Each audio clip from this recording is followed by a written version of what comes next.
گەلی بینەران بەپێی ڕای زۆرێک لە ئابووریناسان و شیکەرەوە ئابوووریەکان دەڵێن ئابووری وڵاتێکی وەکو تورکیا هەمیشە لە بەرەو پێشچووندایە و گەشەکردنێکی زۆری بەخۆیەوە بینیوە.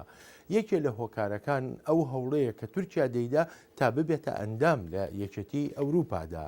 لەگەڵ ئەوەشدا هەندێک لە کارداران لە ناو تورکیادا نیگەرانیان هەیە بەرامبەر بە ڕەوشی ئابووری و بەرامبەر بەو کاڵاو بەرهەمانەی کە هەیەە. کۆمپانیای ئەرنسن بۆیلەری پیشەسازی دروست دەکات و جیهانیانە بیر دەکاتەوە.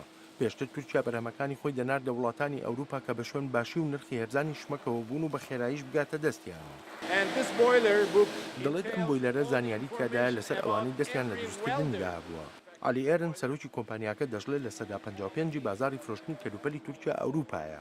بەڵام لە کاردایە لەگەڵ کاربەدەستانی وڵاتەکەیدا تا تورکیا کۆتایی بەو پشتبەستنە بە بازارەکانی ڕۆژاوا بێنێ. دەڵێ بەرەو ئاسیا دەڕۆین، بازارەکانی ئاسیا زۆر گرنگە بۆیان. ئەفریقا لە باکووری ئەفریقاوە ڕۆژهەڵاتی ناوەڕاست بازارێکی گەورەی ئەمریکای لاتینی یەکێکە لە ئامانجەکان بێگومان ڕووسیاش بازارێکی گرنگە بۆیان. ئێستا تورکیا هەفتەیەمین ئابووری گەورەیە لە جیهاندا. شەقامەکانی ئەستەمبول بە ناوی مارکەکانەوە دەدرەوشێنەوە. بازارە کۆنەکەی ناوجەرگەی شارەکەش ڕۆژانە ئاپۆڕی خەڵکەکە بەلای خۆیدا ڕادەکێشەیە. کەناڵی بۆسفۆر یەکێکە لە قەرەباڵغترین ڕێگە ئاویەکانی جیهان. هیو پاپ شیکەرەوە لە ڕێکخراوی قەیرانی نێونەتەوەی دەڵێت تورکیا دەیەیەکی گەورەی هەبووە.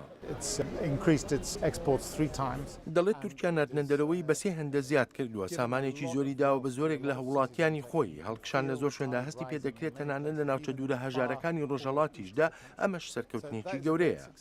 بەڵام پیشەسازی کوتاڵ لە تورکیا کە گەیشت بۆ ئەو پەڕی دەستی کردووە بە هەستکردن بەوەی خاوبوونەوەی ئابووری جیهانی کاری تێدەکا.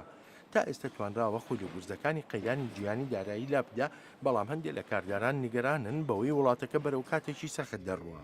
توران خاوەنی کارگەیەکی تیشێردا نیگەرانە لە بەرزبوونەوەی نرخ و پێشبڕکێی بازار لە ئاسیاوە. دەڵێ موچە لە بەرزبوونەوەیدایە ئەلکتریک بەرز دەبێتەوە، ناتوانم پێشەبڕکێ لەگەڵ بەنگلادیشدا بکەم، خەرجیان کەمترە، تەنها ئەومان هەیە بەرهەمەکانی ئێمە باشترن. ئابووریناسان دەڵێن دراوی تورکیا شکاوە کە لێنی نێوان کڕین و فرۆشتن زۆر گەورەیە، ئاستی گەشەکردن بە ڕێژەی لە سەدا دوونی و دابەزیوە. ئابووریناس ئەمری ئاڵکین دەڵێت دابەزینی ئاستی گەشەکردن تەگەرەیەکە لە بەردەم پلانەکانی تورکیادا. دەڵێت ترسێکەیە لە دابەزینی ئابووری دابەزینێکی هێدینا کە بەڕاستی خراپە.